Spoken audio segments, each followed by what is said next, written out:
This is my 1995 BMW E36. It has an inline 6 2.5 liter motor.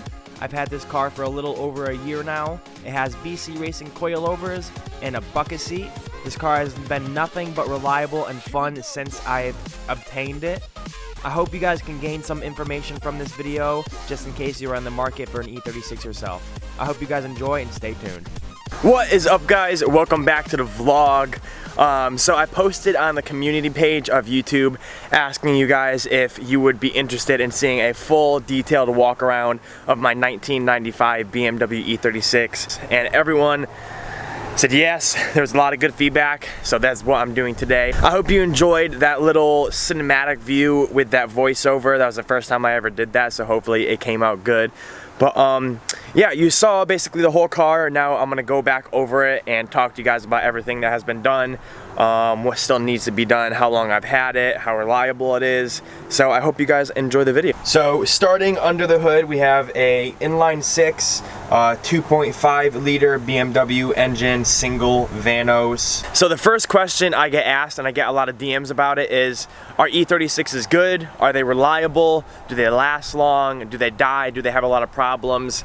And well, let me say this. I drove this car from Connecticut to Florida, jam-packed with basically my whole house, as much as I can fit in there. It was basically like a U-Haul.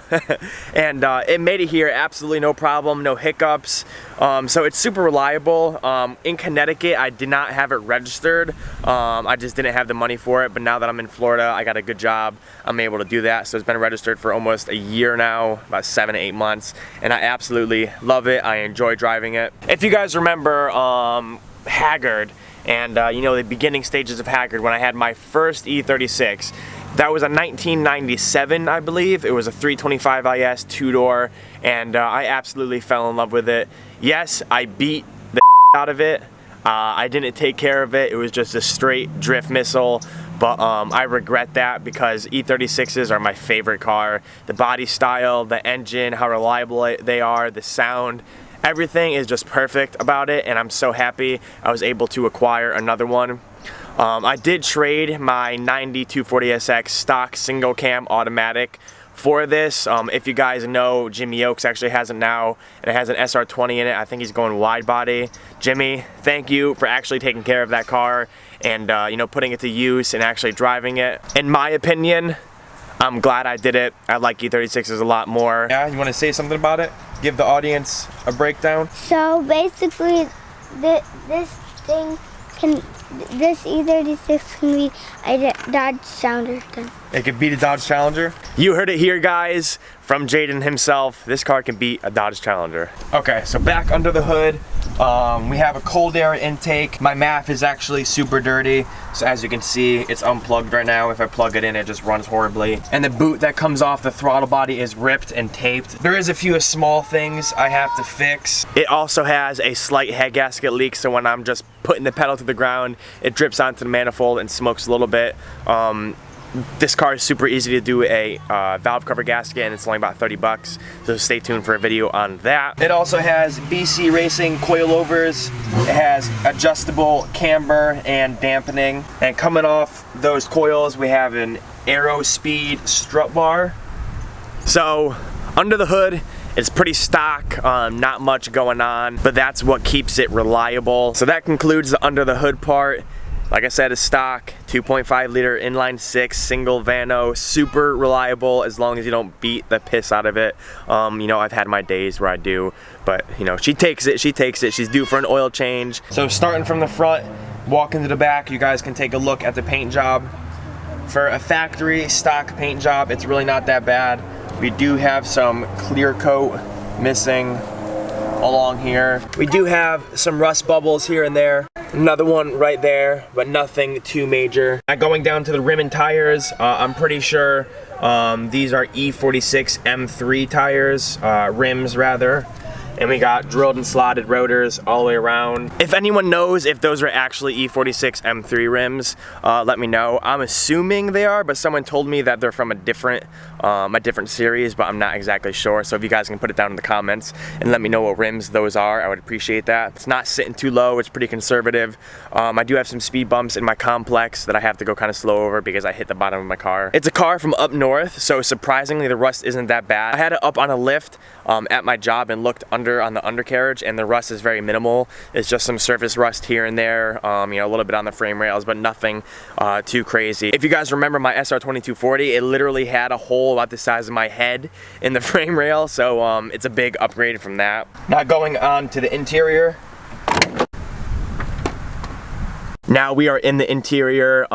Disclaimer, it is a little dirty. I do have to vacuum it, and I do have some work clothes in here, so I apologize about that. I should have cleaned it before I made the video. So as you can see, we're sitting in a Bride Lomax. It is a Lomax. I'm not sure if it's a genuine one, but it's pretty comfy, honestly. I mean, I drove 19 hours in this thing all the way from Connecticut to Florida, and it wasn't that bad, surprisingly. Now going into the front, we have a stock BMW wheel. Go ahead and fire it up for you guys.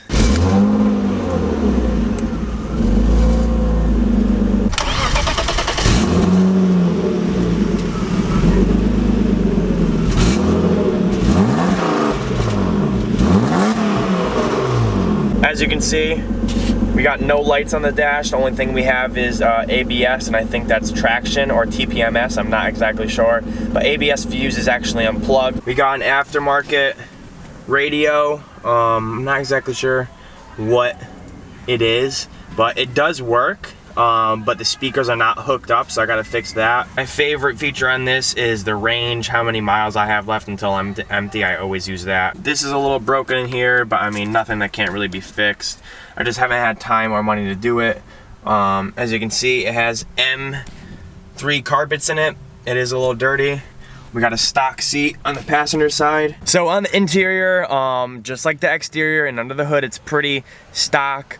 The back seats are looking good. I got some work clothes there. Sorry, my shaggy beard is in the shot. So that basically wraps up the interior. Nothing special.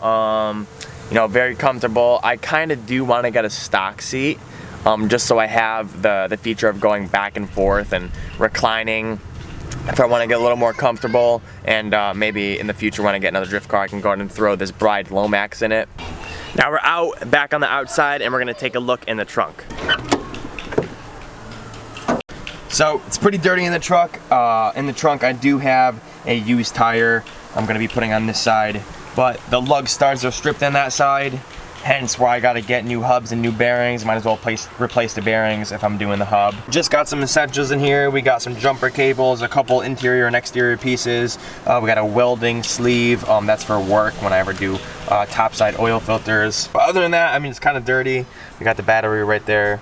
So as you can see, the car is not perfect. You know, it needs some love, but other than that, it runs good. It looks pretty decent, and for a stock car, it turns heads. I don't know why, don't ask me. If you guys are ever interested in getting an E36, if you're looking to get your first car, trade your car, or just buy a new car, and you're in the market for an E36, I would definitely recommend it. I would do a little bit of research, look at a few cars, because, you know, some can be beat up, but you can also find some gems.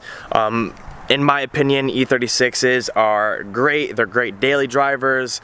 They're great drifters. They're great track cars. They're great all around. You can basically convert the car into anything you want. That's why I love it. You know, I can make this a nice street drifter or just have. But that's basically just an overview of my 1995 E36 325 IS. A lot of you asked to do this in my DMs, and I've been getting you know, asked this for quite a while now. I actually think I did a small walk around in a previous video when I was still in Connecticut, but I'm not sure. I'll try to find it, and if I do find it, I'll link it up in the corner, so click it right there. If it pops up, click it, go watch it. Yeah, like I said, if you guys are in the market of getting one, I definitely recommend it. You know, they're great cars, super reliable and super good looking, that's for sure. Hopefully you guys enjoyed this video. Ooh, the hood almost fell down. So hopefully you guys enjoyed this video. I know it was kind of different, but a lot of you guys have been asking for car content, and this is basically what I can do right now since I have no tools. And nothing to do right now. I hope I gave you some information on it if you guys are in the market of getting one. Like I said, I definitely recommend it. If you liked it, give it a thumbs up. If you didn't like it, still give it a thumbs up, and I will see you guys on the next vlog. Yo, y'all boys say hi to the camera.